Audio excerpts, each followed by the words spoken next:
Ay, kadot-dot, flex ko lang. I have na may Holy Bible. Ayan, bali nagpabili kasi ako dun sa driver namin. Kaya sarap na nagbakasyon sa India. And I'm so blessed and I'm so happy na meron akong Holy Bible dito sa Qatar. Thank you, Lord. Ayan, flex ko lang aking Holy Bible. Yeah, hindi pa siya open. Nakaka-receive ko lang. It's Catholic edition, the new revised standard version. Ito na yung Holy Bible ko na pinabili ko dun sa driver namin na nagbakasyon sa India, na kahit siya isang Muslim ay hindi niya hinindian na makapagdala ng Holy Bible sa akin. Kaya salamat!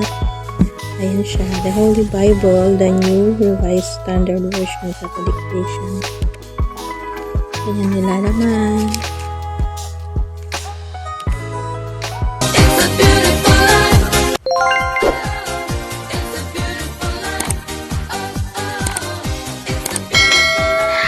Hi, kadut-dutan! It's me, your Mami Ting, your kadut-dutan! Kumusta kayong lahat? And for today's vlog, isi-share ko lang sa inyo yung isang napaka-gandang blessing na dumating sa buhay ko. Ayan, kadut-dot. Ito yung Holy Bible. Ayan, kadut-dutan. Ito kasi yung gustong-gusto kong magkaroon, which is OFW tayo. Kukwento ko lang kasi before nung ako'y nagpunta dito, dun sa first agency ko talaga, pinagbawalan talaga kami magdala ng mga ganito, mga religious na bagay. Kasi bawal daw, baka ma-hold daw kami, baka ganito, baka gano'n, baka ganyan. So maraming baka. At since first timer lang ako, no, talagang todo sunod talaga ako sa mga rules and regulations nila. And iniwan ko yung Holy Bible ko sa bahay namin. And unfortunately, year 2018 na nagkaroon ng sunog sa barangay namin at isa kami dun sa mga hindi pinalad na nakaligtas. Nakasunugan yung buong bahay namin is nawala talaga. At kasama na dun lahat-lahat ng aking mga stuff. So, nawala na yung Bible ko, ganyan. So, ito, nung bumalik ako dito, meron akong Bible sa bahay, binigay ng isang kaibigan namin na isa siyang Jehovah's Witness. And then, ayun nga, nung umalis ulit ako, hindi ko siya nadala kasi nga, nandun yung ngayon kaisipan sa akin na na-input sa akin before na baka bawal, baka ma-hold ako sa airport, something like that. Kaya hindi ko na naman din nadala yung Bible ko. And, kahit na wala akong Bible dito kadot-dot, I make sure na nag-download ako ng apps. And, yun talaga yung binabasa-basa ko. Actually, maraming apps na yun na paiba-iba. And then, longing pa rin talaga ako sa tunay na book. Gusto ko talaga magkaroon nito at makasama ko siya. And yun nga, kadot-dotan, nag-thankful talaga ako sa aming kasamang driver dito. Yan, si Asharaf. Kasi nagbakasyon siya sa India for a month.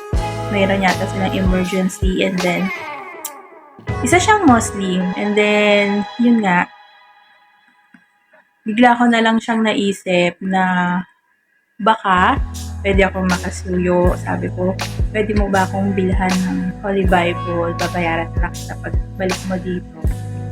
Actually, hindi ko sure sa sarili ko na bibilhan niya ako kasi nga Muslim siya, diba? So, hindi ko alam baka mamaya bawal sa kanila, ganito. And then, natuwa naman ako kasi nag-okay naman siya. At noon nga, dumating na siya. Eto nga, bagong-bago ito. Nakita nyo naman doon sa aking preview na naka-cover pa talaga siya. The new revised standard version, Catholic edition, 2019 yata to. 2019 to na print. So, okay lang yun kung kahit na ganon, hindi man siya yung latest na na-print, at least, meron ako nito. Sa mga tulad kong OFW, kahit hindi kayo OFW, kahit sa mga saan man tayo sa mundo, kailangan lagi tayong merong ganito. Yan. Kailangan meron tayong ganito na lagi nating babasa-basahin kasi dito tayo kumukuha ng ating strength. Dito ba? So, napakahalaga kadot-dot na meron tayong sandata laban sa ating mga kaaway, laban sa ating mga problema. Ito yung magiging sandata natin. Ito yung magiging kalakasan natin saan panig man tayo ng mundo, OFW man tayo o nasa kasama man natin yung pamilya natin, nasa Pilipinas man tayo, saan panig ng mundo, ito ang kasangga natin. Ine-encourage ko kayo kadut-dutan to read the Bible kasi lalo na sa panahon natin ngayon na nasa mga huling na tayo ng mundo, sa mga hindi pa nakakaalam nun, so para mas maklear sa mind nyo, bukod sa pakikinig, kung kayo ay parating nag-church, so bukod sa pakikinig sa mga pastor nyo, sa pare, better na kayo mismo yung maka-encounter o makabasa para mas magkaroon kayo ng personal relationship kay God. Malaman nyo yung mga gusto niya para sa atin, kung anong dapat natin gawin habang tayo nabubuhay. So ito yon. Ito yung ating bread of life, the Holy Bible. I make sure na binabasa ko to. Kung hindi man, meron akong app sa cellphone ko na everywhere kung saan ko naramdaman yung presence, gusto kong magre-read ako. So, ito kagabi, share ko lang sa inyo. Ito yung nabasa ko. Sabi dito sa Psalms 49, verse 16 up to 20. Do not be afraid when some become rich, when the wealth of their houses increases. For when they die, we will carry nothing away. Their wealth will not go down after them.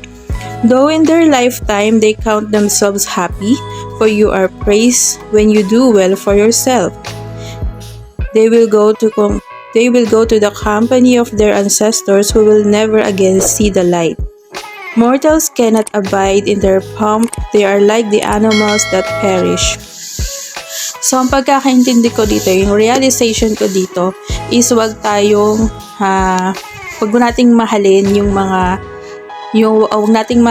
yung mga bagay dito sa mundo at wag nating kainggitan yung mga kapwa natin na umaasenso o nagkakaroon ng mga bagay-bagay. Kasi kung minsan mayroon tayong question sa mind natin na ay bakit si ganito hindi naman maka-Diyos, something like that. Lagi ko naririnig gumagawa ng ganito, ganyan. Pero ba't sila umaasenso? Bakit meron silang bagong sasakyan? Bakit meron na naman silang bagong bahay? Bakit meron silang magandang business? So, yung mga bagay na yun is temporal lang kadut-dot. Hindi natin dapat yung kainggitan. Kung tayo yung sumusunod sa mahal na Panginoon, hindi natin dapat yung iintindihin. Oo, sige, meron sila ng mga riches dito sa mundo. Pero tingnan mo yung gawa nila. Gumagawa ba sila ng bagay na naaayon sa gusto ng ating mahal na Panginoon? Kasi yung riches na dapat na iniipon natin, hindi yung riches dito sa mundo na kung saan napeperish, na pag namatay ka, hindi mo nga madadala. So, ano dapat ang ginagawa natin kadut-dot? Ang dapat nating paglawigin ay yung kayamanan na para sa pagbalik natin sa mahal na Panginoon. Yun dapat yung ating pangarapin. So yung kadut-dot, marami kayong mga realizations once na nagbabasa kayo ng Holy Bible. Yung mga bagay, mga tanong, dito lahat masasagot. Kung problemado kayo sa lahat ng bagay, kung masaya kayo, dito nyo lahat malalaman yon. Kasi dito tayo tinuturuan ng mahal na Panginoon ng mga bagay na dapat nating gawin dito sa mundo habang tayo nabubuhay. So tandaan natin na ang mundo ay temporal lamang. Tayong mga tao ay hindi nabubuhay para lamang dito sa mundo, kundi sa purpose na magbibigay tayo ng glory kay God. So, paano tayo magbibigay ng glory kay God? Basahin natin ang kanyang salita at ibahagi natin sa ating mga kapwa-tao, lalo-lalo na dun sa mga nawawalan ng pag-asa, dahil ang salita ng Diyos ay pag-asa. Kaya napakasaya ko kadot-dot na meron na akong physical Bible aside dun sa aking apps na ginagamit. Yun nga lang, ito ay medyo maliliit yung titik at lumalabo na ang mata ng lola nyo. May mga time na pero nagdo-double vision na ako. Siguro kailangan ko na magpa-check ng mata. At meron ng something wrong sa mata ko. But I make sure na binabasa ko siya before I sleep. Kung may time ako sa morning, may time ako sa afternoon, nagninilay-nilay ako dito. Kaya ine-encourage ko kayo mga kadutdudan na to read your Bible kasi nandito na tayo sa huling panahon at marami na tayong mga nararanasan na mga bagay-bagay na kahirapan dito sa mundo. Kung wala tayong knowledge sa Bible at magre-rely lamang tayo sa mga sabi-sabi ng mga tao, maliligaw tayo. So, bago ang lahat, bago tayong maligaw, dapat alamin natin yung mga gusto ng Panginoon. Nandito lahat yon, mga do's and don'ts na dapat natin ipa-follow sa ating buhay. Kaya, read your Bible every day. Manalangin tayo palagi, na tayo gabayan. At ito lang yung ating kakampi sa buhay. Bukod sa ating mga mahal sa buhay, ito talaga yung ating kakampi. Ang mahal na Panginoon at ang kanyang mga salita. Na siyang nagbibigay ng buhay sa atin. Dito, pa nagbabasa tayo nito, magkakaroon tayo ng encouragement na labanan yung mga nangyayari negatibo sa buhay natin. Kaya kadut-dutan, ano pang hinihintay nyo? Kung isa kayong OFW, bumili na kayo nito. Hindi naman pala totoo na bawal. Pwede, basta isa lang, huwag masyadong marami. At napag-alaman ko recently lang na meron din pala dito sa Qatar, merong Catholic books dito na Catholic shop na nagsisale ng Holy Bible. So, made in India pa yung aking Holy Bible, diba? Pwede naman pala, meron naman pala dito. But anyway, thank you din talaga kasi nga, pinagpala din ng Panginoon na makarating ito sa akin kasi alam niya, na-request ko ito sa kanya. At binigay daan naman niya na makakarating sa akin ito sa pamamagitan ng aming driver na taga-India.